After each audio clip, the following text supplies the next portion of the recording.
बार बार repetition होता है, तरह तरह की तरंगें आती हैं, उन तरंगों का वृत्तियों का उठना बंद हो जाता है। तो सबसे पहले हम योग में योगी क्या करता है कि जो हमारी जो अक्लिष्ट वृत्तियां हैं, क्लिष्ट वृत्तियां हैं जो कि हमारे योग मार्ग में अड़चने पैदा करती हैं, उन वृत्तियों को हटाता है और उन वृत्तियों को अपने मन में आगे करता है जिन वृत्तियों से हमें योग में लाभ होता है, योग में हम आगे बढ़ते हैं। तो आखिर में चित्त निरुद्ध हो जाता है, तब जाके हमें ऋतंबरा प्रज्ञा की प्राप्ति होती है, तो वो निरुद्ध चित्त होता है। बंधुओं, ये 5 अवस्थाएं वर्णित करी गई हैं, लेकिन मैंने अपने इस 42 साल के अनुभव में ये पाया गया है कि हमारे चित्त की वास्तव में 5 नहीं 9 अवस्थाएं हैं। पहली अवस्था है मूल चित्त, जिसका के डिस्क्राइब कर दिया गया है। दूसरा है मूल के बाद में क्षिप्त, जो कि बंदर की तरह का है, जिसका मन है और चित्त की स्थिति बंदर जैसी है, जो कि उछल कूद करता है इधर उधर। तीसरी अवस्था है वो है विक्षिप्त, जो कि आजकल हमारी जो हालत ज्यादातर लोगों की होती है, जो बुद्धिमान भी हैं लेकिन कभी कुछ है, कभी इधर फंस गए, कभी उधर फंस गए, तो वो थोड़ा जरूर है न, जो है वो कई बार डिसीजन मेकिंग उनकी नहीं हो पाती है और वो दुखी रहते हैं भाई अपने, कभी लक्ष्य को प्राप्त कर लिया, कभी असफल हो गए, कभी दुखी हो गए, कभी सुखी हो गए। ठीक है।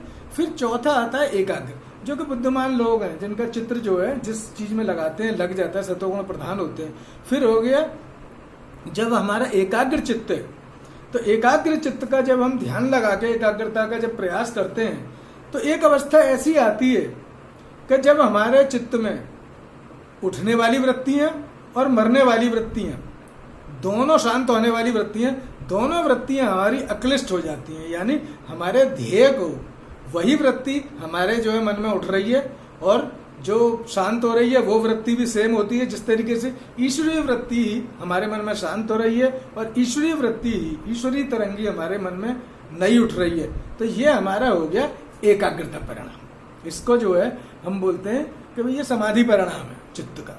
हाँ, जो अवस्था उधर वर्णित नहीं करी गई है, वहां क्या था कि एकाग्रता के बाद में इस जो है समाधि परिणाम की, जो एकाग्रता परिणाम की बात नहीं करी गई है। ठीक है। तो ये हमारा संप्रज्ञा समाधि में आता है, उसकी उच्च अवस्था है। फिर आता है निरुद्ध चित्त। निरुद्ध चित्त में क्या है कि हमारे मन में जितनी भी वृत्तियां थी वो स्थिर हो गई, वो मर गई और सिर्फ एक वृत्ति रह गई, और वो वृत्ति क्या है? परमात्मा की ब्रह्म वृत्ति रह गई और ऋतंबरा प्रज्ञा की हमें प्राप्ति हो गई। ये हो गई हमारी क्या नाम है, निरुद्ध चित्त। और जब निरुद्ध चित्त की, जब हमारे शरीर में लगातार जो निरुद्ध चित्त का संस्कार चलता रहता है, कुंडलिनी जागृत हो जाती है और वो लगातार जो है ब्रह्मांड हमारे जो है पैरों के नीचे से होके ब्रह्मरंध्र में होके वो जो हमारी इलेक्ट्रोमैग्नेटिक जो तरंग है जो कुंडलिनी की, वो हर वक्त चलती रहती है। और जो साधना संस्कार ही हमारे जो है चित्त में रह जाता है, बाकी सारी जो है हमारी प्राकृतिक चीजें चल रही हैं, वो सारी की सारी हमारा व्यवहार सब कुछ चल रहा है, लेकिन हर वक्त हम जो है वो हमारी ब्रह्मांडीय धारा हमारे पैरों से लेकर सिर तक, वो ब्रह्मांडीय धारा हमारे शरीर को भेदते हुए ब्रह्मांड में लीन हो रही है।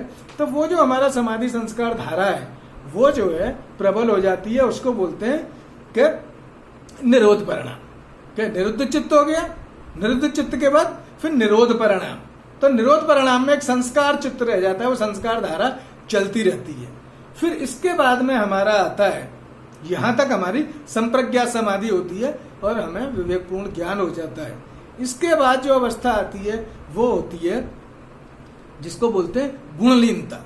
जब प्रकृति चित्त बिल्कुल निर्मल हो गया और जो संस्कार की, जो समाधि संस्कार की धारा से हमारे सारे संस्कार इस कुंडलिनी की शक्ति से और इस धारा से सारे संस्कार जल गए और कर्माशय का जब नाश हो गया, तो जो चित्त है वो अपने कारण में विलीन होना चालू हो जाता है। लेकिन सबके लिए नहीं, उस योगी के लिए बाकी के कार्य वो जो है उसके पुराने संस्कार के हिसाब से वो चलते रहेंगे। ऐसा नहीं है कि वो कोई बैठ के जड़ हो जाएगा और एक जगह पड़ा रहेगा, ऐसा नहीं है। वो सारे कार्य कर रहा है, लेकिन चित्त उसका कारण में विलीन होना चालू हो गया, तो उसको बोलते हैं गुणलीनता। और जब गुणलीनता पूरी तरीके से हो जाती है तो हमारा प्रकृति पुरुष वियोग हो जाता है, अविद्या का नाश हो जाता है और प्रकृति अपना जो जाला है, पसारा है, वो आत्मा के सामने से समेट लेती है, और जो चित्त है वो कैवल्य को प्राप्त होता है। कैवल्य आत्मा को नहीं होता है, ब्रह्म तत्व का कैवल्य नहीं होता है। कैवल्य जो है हमारे मन की अवस्था है, चित्त की अवस्था है। वो चित्त फिर क्या है, वो गुणलीन होके, ब्रह्मलीन होके वो कैवल्य, वो हर वक्त ब्रह्म तत्व में ही निमग्न रहता है, ब्रह्म तत्व में ही लीन रहता है। तो ये जो चित्त की अवस्था है कैवल्य की, तो ये जो है इसी को बोलते हैं धर्मवेग समाधि। यहाँ जाके पुनर्जन्म का बीज खत्म हो जाता है। जो पहली समाधि है संप्रज्ञात की जो अवस्था है, जहाँ पे के निरोध परिणाम है समाधि का है, तो निरोध परिणाम में समाधि का बीज रहता है, पुनर्जन्म होगा, ब्रह्मलोक तक की साधना है। लेकिन जब चित्त जो है ब्रह्मलीन हो जाता है, उसके बाद में पुनर्जन्म नहीं होता है और व्यक्ति जीवन मुक्त अवस्था को प्राप्त होता है। तो बंधुओं, ये 9 अवस्थाएं हमारे चित्त की होती हैं, और इसी में जो है जहां जाके जब आदमी परफेक्टली हेल्दी होना है, अगर हमें the health is a perfect state of physical, mental, social and spiritual wellbeing. तो जब हम जब ये धार्मिक समाधि सिद्ध हो जाती है, जीवन मुक्त अवस्था को प्राप्त होते हैं, तब जाके हमें परफेक्टली स्पिरिचुअल हेल्थ जो है वो प्राप्त होती है। और हम जो ब्रह्मांड जो है, भगवान जो है, ब्रह्म तत्व जो है, जैसा है वैसा फिर उस योगी को दिखाई देता है। लेकिन बाकी लोगों के लिए क्या है, वो जो एक श्लोक दूसरे श्लोक में कहा गया है कि या निशा सर्वभूतेषु तस्याम जागृत संयमी यस्याम जागृति भूतानि सा निशा पश्यते नूने। यानी या निशा सर्वभूतेषु के जो सब प्राणियों के लिए, साधारण मनुष्य के लिए जो रात्रि के समान है, तस्याम जागृति संयमी, उस ब्रह्म तत्व में और ब्रह्मानंद में योगी जागता है। और यस्याम जागृति भूतानि, और जिसमें सब भूत जागते हैं, तो सब भूत क्या जाते हैं, सांसारिक मजे के लिए जी रहे हैं। कोई शराब में मजे ले रहा है, कोई व्यसन में मजे ले रहा है, कोई किसी में। तो यस्याम जागृति भूतानि, जिसमें सब प्राणी सांसारिक चीजों का मजा ले रहे हैं, सा निशा पश्चातो मुनि, योगी के लिए, मुनि के लिए वो रात्रि के समान है। यानी वो उसमें कोई रुचि नहीं होती है, उसके लिए वो ना के बराबर है। ये क्यों? क्योंकि उसको वैराग्य हो जाता है। बंधुओं, जो हमारा जो संप्रज्ञात योग की जो परम अवस्था है, ऋतंबरा प्रज्ञा तक, वहां तक तो हमारा अपर वैराग्य होता है। और जब परवैराग्य के द्वारा कि जो समाधि का भी जो आनंद है, उस आनंद को भी छोड़ के ये संस्कार से भी, संस्कार धारा जो है फिर चित्त को गलाना चालू कर देती है, गुणलीनता आ जाती है, चित्त अपने कारण में विलीन होना चालू हो जाता है कि हर वक्त जो है चित्त उसी की तरफ निहारता रहता है, ब्रह्म तत्व और आत्मा की तरफ। तब जाके इसी को बोलते हैं परवैराग्य। तो जो वैराग्य, इसीलिए बोलते हैं कि जो ईश्वर की प्राप्ति है, सत्य की प्राप्ति अभ्यास और वैराग्य के द्वारा होती है। तो ये परवैराग्य के द्वारा ही हमें समाधि सिद्ध होती है। इसी को निर्वीज समाधि है, जो है जीवन मुक्त अवस्था या धार्मिक समाधि बोलते हैं। बंधुओं, हम लोग गीता का पाठ रोज करें। पहले भी निवेदन करा जा चुका है कि सोमवार से शुक्रवार तक 5 अध्याय का 1 अध्याय रोज पाठ कर सकते हैं। शनिवार इतवार को 2 अध्याय का पाठ कर सकते हैं। 1 हफ्ते में 9 अध्याय हो गए। इसी तरीके से 2 हफ्ते में हमारे 15 दिन में 18 अध्याय का गीता का एक जो है चक्र पूरा हो जाता है, क्योंकि गीता में 18 अध्याय होते हैं। तो 15 अध्याय, 18 अध्याय हम शुक्ल पक्ष में पढ़ सकते हैं, 18 अध्याय हम कृष्ण पक्ष में। इस तरीके से एक ल्यूनर मंथ में, एक चंद्रमा के महीने में, एक देसी महीने में हम 2 बार गीता का पाठ करके 1 साल में 28 पाठ गीता के कर सकते हैं। चिंतन मनन करें, सारे कामों को करें जैसे सब लोग करते हैं। जैसे बिल्कुल साधारण मनुष्य कर रहा है, वैसे योगी भी वैसे ही काम करे, उतना ही लगन से काम करे, लेकिन उसका जो है मन का एक सिरा ईश्वर में लीन रहे और जो है अपना काम करता रहे।